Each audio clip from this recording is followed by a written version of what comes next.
Welcome to part 2 of my Iron Lung videos. Here is me before the movie, here is the poster, and here is me after the movie.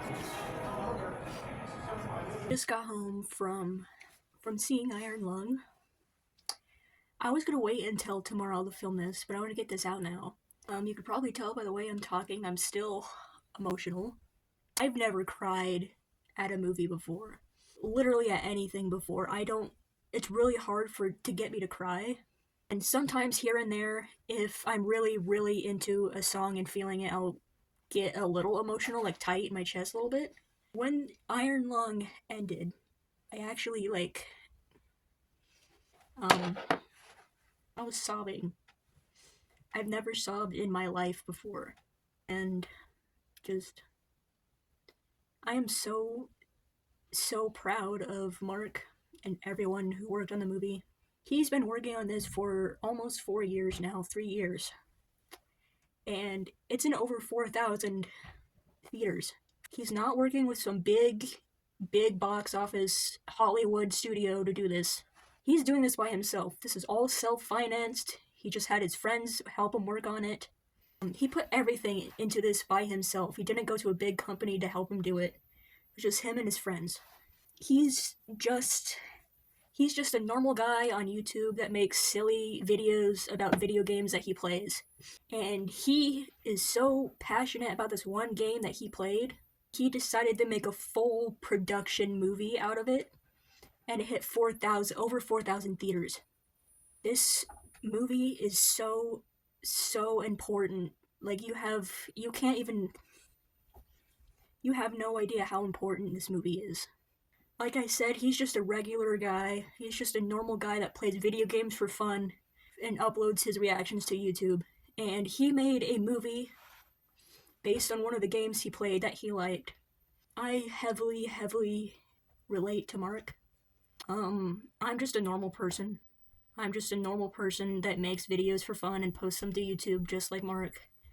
And I have a really big passion, like Mark, probably just as much as Mark, for movie making.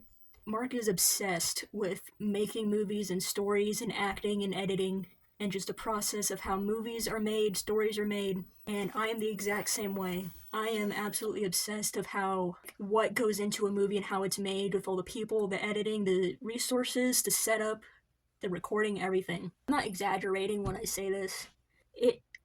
It's the future. It's the future of movies as we know it. Storytelling as we know it. I'm gonna say it again, he's just a normal guy. He's not this big office executive just hiring someone to write a quick story down and throw $30-40 million at it and say, go make a movie, let's make some money.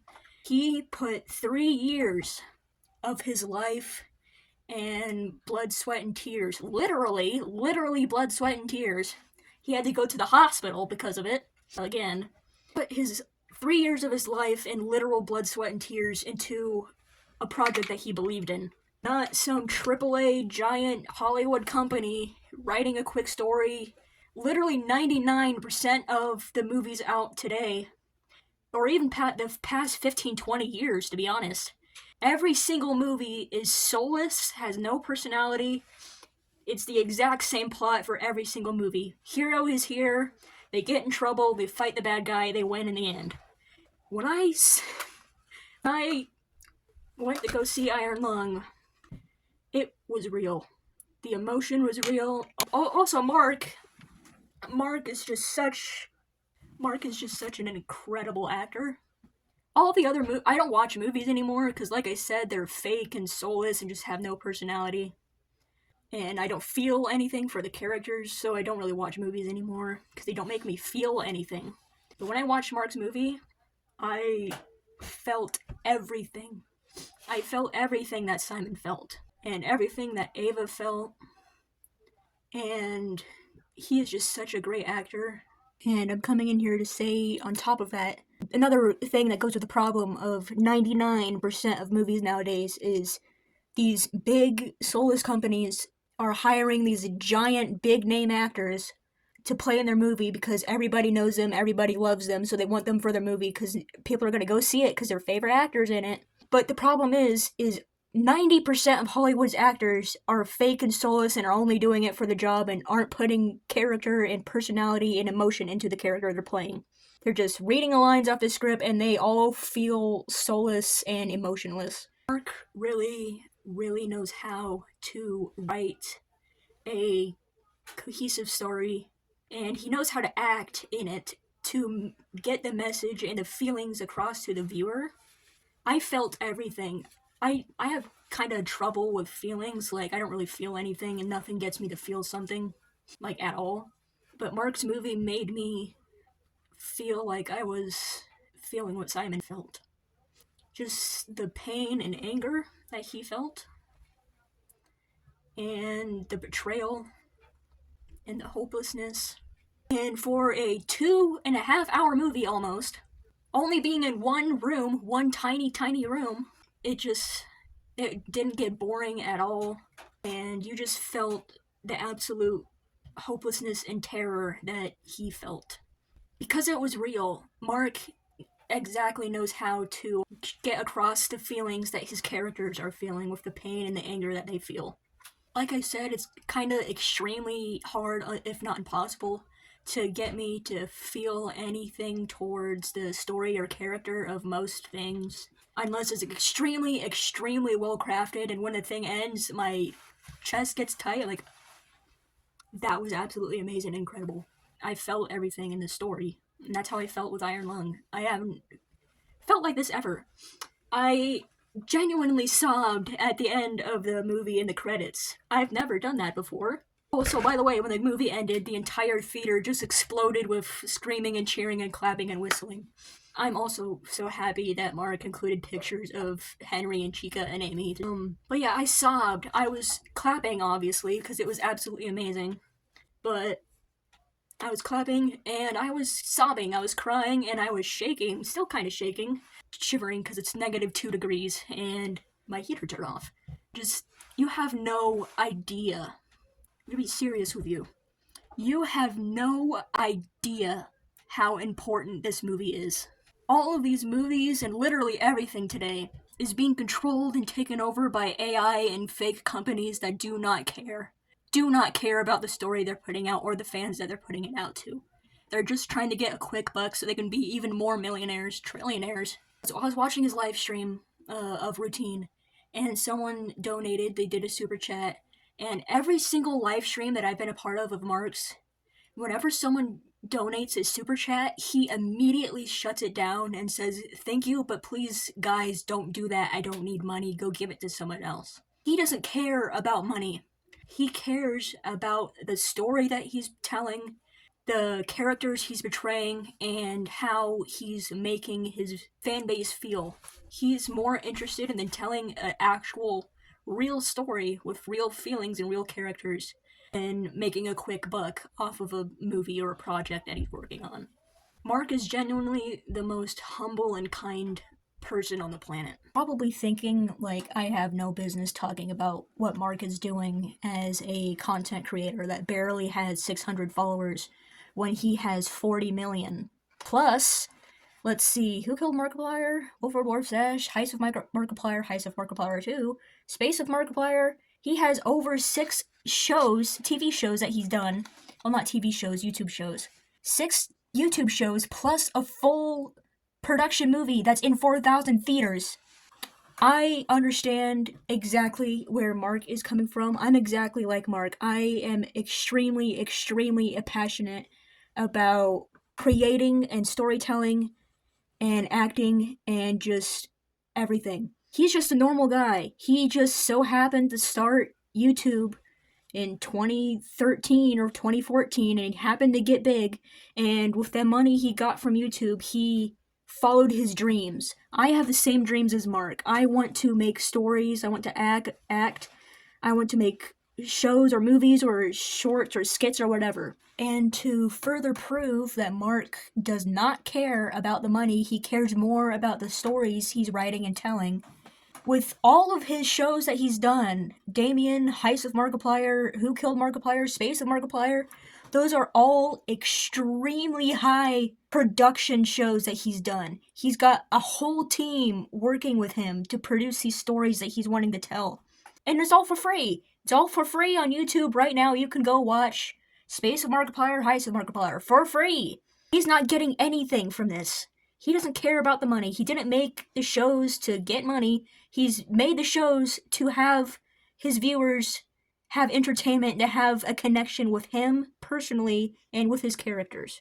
And why this movie is so important is because Mark isn't a drone like everybody else, like every other movie maker, creator, director, whatever. He knows that Hollywood and the movie industry is BS. He knows it. He's too smart for it. So he's doing everything by himself. He's getting people he trusts and he knows they're passionate and actually genuinely care about what he's putting down. And he's doing it by himself, completely self-financed. He's building everything from the ground up from scratch. He's not going to some big box office Hollywood CEO and saying, hey, make my movie. He's doing it by himself because he knows that the people working on it and himself actually care about the project. And he knows that it will get done right because he's doing it. With him doing it by himself and with the people he trusts and he knows who actually care about the project in the long run comes out way more polished and emotion and personality based than any AAA CEO Hollywood company could ever dream of making. All of these Hollywood companies do not care. They do not care about the story or the movie they're making. They're just hiring big name actors, big name directors, making a movie off of $40-50 million, sometimes billion of dollars. And they're just releasing it, and the movie ends up being soulless and boring, and no personality, no emotion. With Mark's movie, it was so entertaining and interesting, and you felt every single bit of emotion and every little bit of the story. And with this movie, Mark is proving that if you have a dream, you don't have to be a giant millionaire CEO Hollywood star to make a project.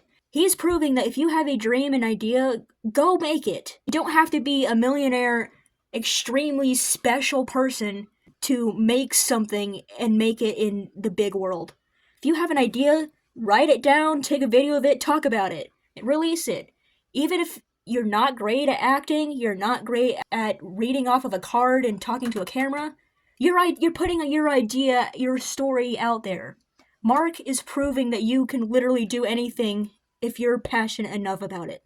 That indie developers, indie story writers are far more creative and emotionally invested in the story they're portraying than these trillion, quadrillion, billion-dollar companies that are putting out garbage every single month that people forget about within a week. There's only one movie that's ever made me feel something, and that was from a big box office, and that was 9. And I'm extremely invested and interested and passionate about these indie developments, these stories, these games, these analog horror videos, literally anything. I'm more interested in indie projects than literally anything else. They may actually make me feel something, and they make me feel emotionally and personally invested in it.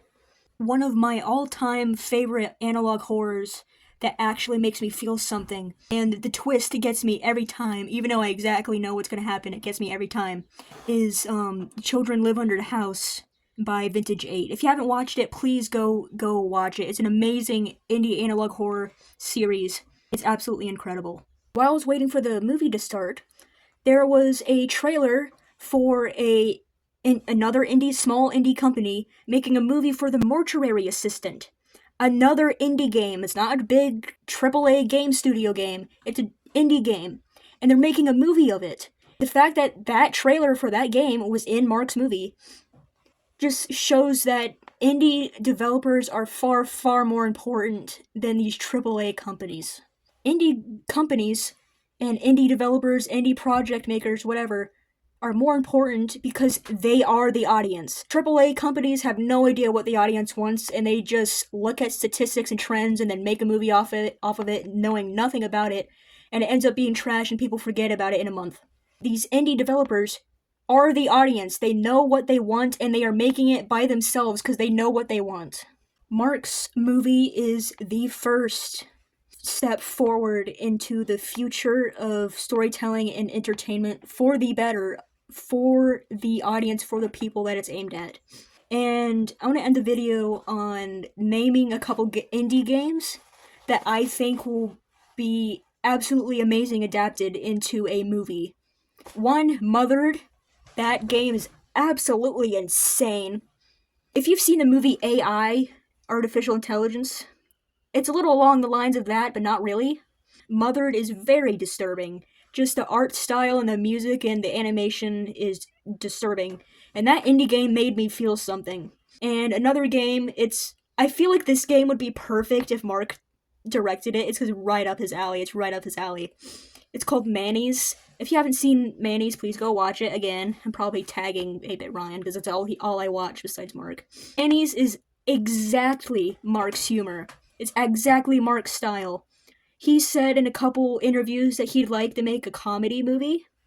This is his movie. One more indie game I think will be absolutely amazing if it was made by an indie company, producer like Mark, or the people working on Mortuary Assistant. Manny's is more of a comedy, psychological horror game. It's more comedy than anything. Perfect for Mark's style. This other game I think will be perfect for Mark's style is No, I'm Not a Human. If you've seen that game, it's very, very disturbing and creepy. But I feel like the style and vibe of that game is very, very similar to Iron Lung. I feel like Mark would do an absolute amazing job of directing that movie.